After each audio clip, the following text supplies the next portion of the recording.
we want to have a conversation with TEDCO. And so I'm excited to welcome Alex Cho, TEDCO's Executive Director for Government Program Development Affairs and Research. He's here to talk about the new Cyber Maryland program. Welcome to the show, Mr. Cho. Thank you, Dr. Kaye.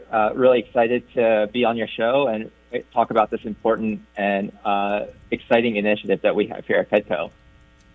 Well, we're always excited to have a conversation with one of our amazing partners. So we're excited that you're here. Can you talk with us about the Cyber Maryland program? What is it and why was it created? Yes, thank you for the question. So the Cyber Maryland program was created as a result of legislation that was passed during the 2023 legislative session, and it was a bill introduced by Maryland State Senator Katie Hester and Delegate Kathy Forbes, and it puts TEDCO into sort of a new arena of workforce development, and it tasks us with looking at cybersecurity jobs here in the state and helping to fill that vacancy and build a resilient talent pipeline. At the time, there were over 30,000 open cybersecurity jobs here in the state of Maryland and over 500,000 across the United States. 1 in 71 jobs nationally were cybersecurity related, and here in Maryland, there were 1 in 23 job openings. So it really is a high demand area for this region, and so we are really committed to making sure that the supply does meet the demand here in the state when it comes to cyber talent. Well, how are you expressly approaching the cybersecurity talent gap in Maryland? Thank you for the question. So the Cyber Maryland program is guided by a 18-member board as well as an advisory work group that represents a variety of leaders throughout the ecosystem, including training providers, educational partners, employers, and representatives from state agencies. And the approach that we're taking is really employer-focused.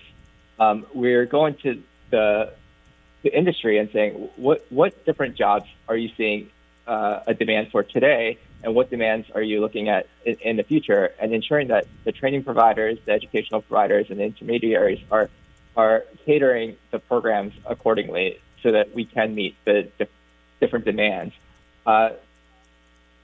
Another thing that we are doing, as we looked at kind of doing a baselining study here in the state and looking at all the different resources, we found that there are a variety of great training and educational resources here in the state.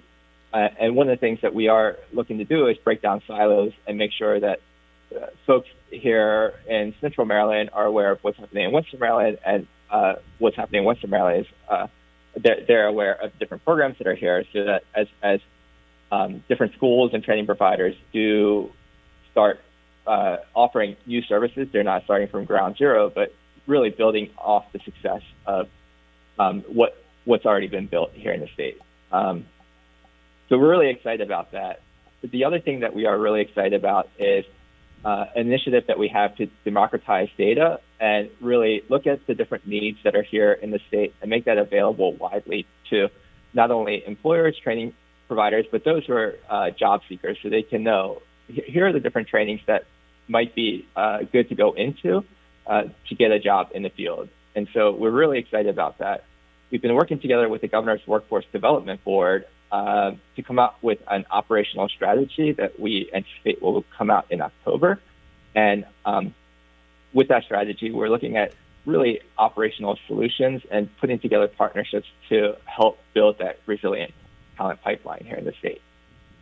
So is the goal to be able to work out this relationship with the Baltimore City communities and then kind of spread it out to any of the Maryland communities that are also dealing with this cybersecurity talent gap?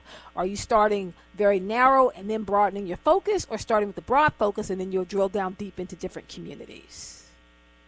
So we're taking more of the latter approach, looking at what's available in the state and seeing how we can build upon it. There are some exciting things that have come out in the past couple of months. There's a partnership that came out with the Maryland Association of Community Colleges, the Maryland Department of Commerce, and the BCR Cyber where they are looking to build cyber ranges throughout the community colleges and offer that hands-on training for a lot of folks within the community. And so that'll be a statewide initiative. But also we are looking at great programs like what's happening at Howard Community College with their apprenticeship program and seeing how we might be able to replicate that or scale that throughout the state.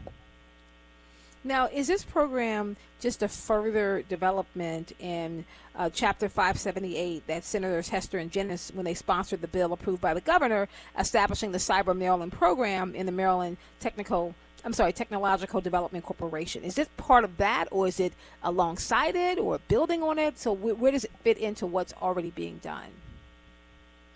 Thank you for the question. So it is part of that legislation. So it was great.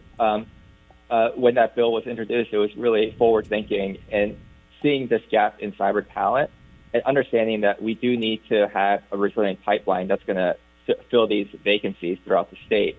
And so we've been working with that legislation to build upon it and then start developing this wide pipeline.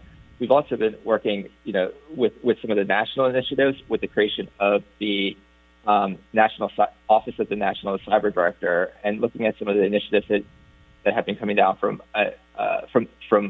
the national level, and seeing how what we're doing here in Maryland can integrate with some of the initiatives that are coming out from that office. Now, my next question, because I think a lot about this in terms of cybersecurity and that Yes. gap, that the reality of what that means.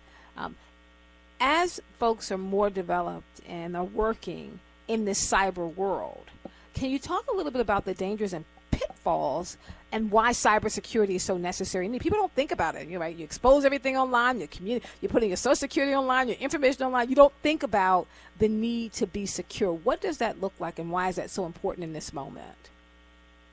Right. So as more of our data becomes online, and as a lot of our data starts going onto databases, it becomes increasingly more important for our systems to become more secure, and really developing a resilient talent pipeline when it comes to cybersecurity is important because it helps protect not only Main Street businesses and large businesses, but also our personal data. Whether we're going down the street and using our credit card, we want those systems secure, and so we want to make sure that we have the appropriately trained personnel to really protect that data. And I think there is a real opportunity as we look at some of the vacancies here, and there's a national look at kind of how recruiting and hiring of cyber talent is happening. And I think one of the things that is really innovative within this arena is the national announcement of the removal of degree requirements, and really emphasis on that hands-on training, and really looking at folks who are interested and dedicated and really interested in exploring and mission-driven. And so we're really excited about the opportunity here in the state, and we understand that the vacancy really does pose a threat to our cybersecurity and our national infrastructure. So we want to make sure that we are thinking not only about the demands now, but also in the future to make sure that there are no gaps. So with this program, and folks, if you're just joining us, is today with Dr. Kaye. I'm Dr. Kaye Whitehead. I'm on with Alex Choi, TEDCO's Executive Director for Government Program Development Affairs and Research, and we're talking about the new Cyber Maryland program. So, Alex, I just wonder whether or not this program is going to set up a pipeline for students who are in high school to come into this, because I know that we have this kind of cybersecurity talent gap, but how far are you going down into the community to be able to pull people out? Is this something that they can learn while they're in high school? Is this something they should major in college? Like, how do we get those next group of workers into this field? That's a great question, and that is something that we're looking very closely at. I think there are some great programs that are existence here in the state that are looking at those issues all the way down to the high school and elementary and middle school areas. I think one of the